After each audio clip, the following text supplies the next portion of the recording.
Well, Star Wars creator George Lucas, he knows a thing or two about rebel forces. There's resistance to his museum landing on the lakefront, and it's coming in the form of a lawsuit. Can Governor-elect Bruce Rauner get anything done with Mike Madigan and his Democratic minions running Springfield? President Obama faces a similar situation in Washington now that Republicans control both the Senate and the House. We're looking at a lesson in political physics. Immovable object meets irresistible force. How very Star Wars. Good evening. Welcome to Politics Tonight. I'm WGN-TV political analyst Paul Lisnick. Those are the big stories. We're going to dive straight into them with our Common Sense Caucus. Joining me are the caucusers, Tribune columnist Eric Zorn. He's here in our WGN newsroom, and Tribune editorial board member Kristen McQuarrie over at Tribune Tower. Welcome back to both of you. Always appreciated. Let's start with the governor's race and what it is that Governor-elect Rauner might tackle, and I'm going to put it this way, in his first 100 days. But my first question to you, Kristen, is do we wait until January 12th to start counting the 100, or has the 100 already begun because we now know he'll be the governor? Well, he is putting together his transition team. He is working on policy. He has been reaching out to lawmakers. That's really important. I think the 100 days starts, after he's actually inaugurated. But he's doing something really smart right now, which is calling lawmakers individually and trying to mend fences. This is a body of 177 elected officials who all have their own egos, and you can't come riding into your Harley down to Springfield and start smacking people around. So I think if he does want to get things done, he will get a little honeymoon period, and he's doing the right thing now by reaching out to those lawmakers. Eric, I have a question. I don't know exactly what he's going to be doing. I suspect that the Democratic legislature in the lame duck session after the new year, before the new governor is inaugurated, that they're going to hike the minimum wage, which would have been a bargaining chip that maybe Governor-elect Rauner would have wanted to deal with. And I think they might also impose that 3% millionaires tax that was voted on in a referendum. And so I'm thinking that by the time Rauner takes office, he's got to be focusing right away on cutting the budget. He's got to prepare. He has to deliver that budget address the third Wednesday in February, I think the law says. Yeah. And I think that's all he's going to be doing is preparing for that. Where's he going to cut? Where's he going to find revenue? And how's he going to work out those deals? I think that's the first 100 days, maybe the first 300 days of his. Well, Eric, what you say is interesting. First of all, let's put out there that Quinn finally called Rauner today, all right? So that connection happened. Apparently, from what's been reported, it was cordial. They talked a little bit about Obamacare, the second-year enrollment, and Rauner wished Quinn well, thanked him for his service. But looking ahead, do you see Pat Quinn as basically throwing in the towel in these final days, or do you see him as saying, look, let me go out in the glory of the minimum wage increase? I'm not so sure about the 3% because that's constitutional. I'm not sure what they can do about that. But Eric, go ahead and pick. I don't know. I think that he is going to push hard for the minimum wage. He said so in his public statement last week. He certainly has, and the legislature has, the cover of that overwhelming. It's a 2-to-1 result in the referendum. The Illinois public wants that minimum wage raised, so there's really no excuse for him not doing that. If he waits, then Bruce Rauner is going to extract some concessions from the Democrats that I don't think that they want to give. Kristen, that is a bit of a slap in the face to Rauner, isn't it? Because, he too will raise the minimum wage, but he's already said, you're going to give me a few things for this. We're going to talk about tort reform. We're going to talk about workman's comp. And they don't want to talk about those things. Right. I really think this is going to be kind of a cordial goodbye for Governor Quinn. They will vote on minimum wage, they'll pass it, they'll give him something, as he's leaving office. It's not necessarily a slap to Rauner because, as you remember, during the campaign, he was kind of all over the place on minimum wage. He did want to get some concessions out of them, but that doesn't mean he can't still move ahead with tort reform and further workers' compensation reform. He can still work on those issues with lawmakers. And, of course, he's working on them with lawyers. John Cullerton, a lawyer, but Mike Madigan, a lawyer. They're not real thrilled about those topics in the past. But that being said, one final question about this dynamic.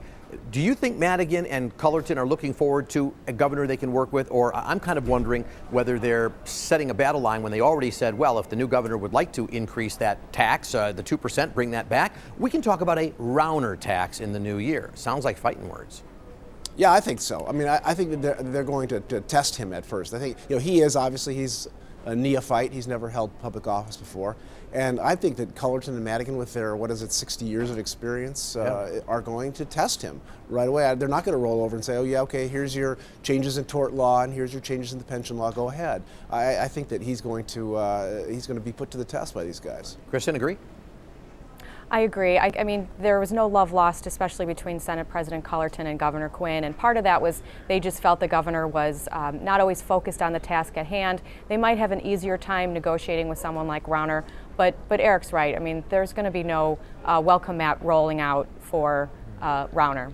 So let's shift to the city. And Kristen, I'm going to stay with you on this one because I want to talk about the mayor's race, but it kind of leads into that, this notion of the Lucas Museum. A lot of people, I think, excited that we would get the George Lucas Museum. I think it'd be fun for the city, but a lot of concern about where it gets located. And you have some news fresh this afternoon of what it is the city can now be expected to be facing when it comes to that decision to put it where it is. Right. Friends of the Parks, which is a privately funded group of environmental activists and people who try to make sure the lakefront stays clear of development, announced to the Chicago Tribune editorial board today that they will be filing a federal lawsuit tomorrow morning to try to block the museum.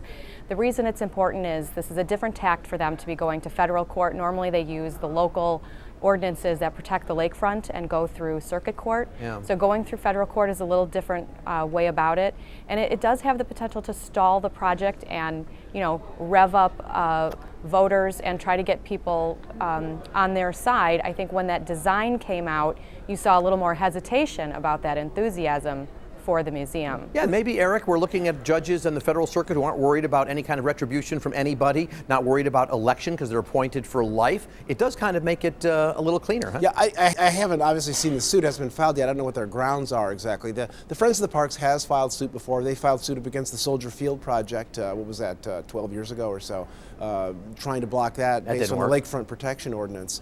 Alderman Brendan Riley makes the case that this land is basically landfill that was put there in order to protect Grant Park from this kind of development, and so that it's appropriate to build there.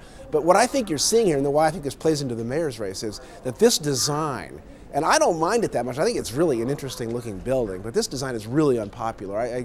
Our letters to the editor person was telling us that every single letter she received was opposed to either the building or the site or both. This is a very unpopular initiative right now, and the mayor owns it. I mean, he just and this is going to be just one more thing for him to deal with as this election comes at him. I know the Tribune architectural critic Blair Case came out. He's not happy about this, and he's basically said, "Look, this is not the mayor's park, not Mayor Daley, not Mayor Emanuel. It's the people's park, and they ought to have a voice in it. Hopefully, there will be some kind of public word on that." Let's move on and talk about the mayor itself. As you said, Eric, he'll own whatever happens with this. He's got an election to face. My God, we're just done with the governor's race. We're moving on to the mayor. It's 4 months from now, but now he faces an opponent with Karen Lewis out of the race in Commissioner Chuy Garcia off the Cook County Board, who served on city council, who's been in the state legislature. What is your sense, Eric, and then Kristen, of what kind of challenge Commissioner Garcia places?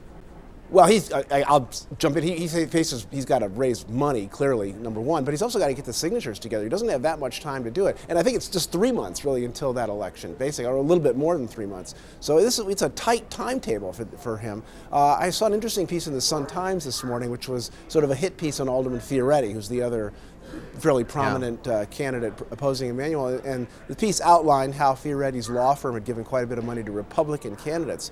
Seemed like something that maybe had been introduced to the reporters by the Emanuel campaign, similar to the stories about Karen Lewis that were introduced about a month ago that she owned property in Hawaii. So I feel like we're seeing some of the hardball being played already. Yeah, Kristen, I mean, Rahm's got $10 million or so to play with. He's not going to go easy on any of his opponents.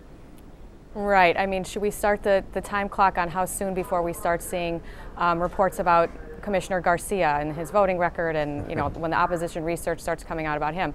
So the problem is that neither of those candidates are going to have the money to mount a campaign against Rahm Emanuel where he is weak on school closings, on crime, on the city's finances, even on this Lucas Museum, which I don't know that there's going to be an important vote even before the February election. So I still don't see either of them, being able to build enough financial support to knock him down. All right, let's move on for a final topic over to the national scene. The president has also lost control of Congress, completely Republican controlled. And Kristen, it's interesting. People say, well, this is the next 2 years he can accomplish nothing. He's threatening to do executive orders on immigration. The economic factors in the country are actually strong. What kind of hope do you have in the next 2 years that the Obama administration accomplishes something with a Republican-controlled Congress? I mean, I really think the election results puts the president back on his heels. But as far as immigration reform goes, if that's not one of the first issues coming out of the box that this Congress tackles and solves, then I think you give the president more ground to actually do something by executive order. The Republicans clearly have been blocking any form of immigration reform, even a bipartisan proposal that came out of the Senate.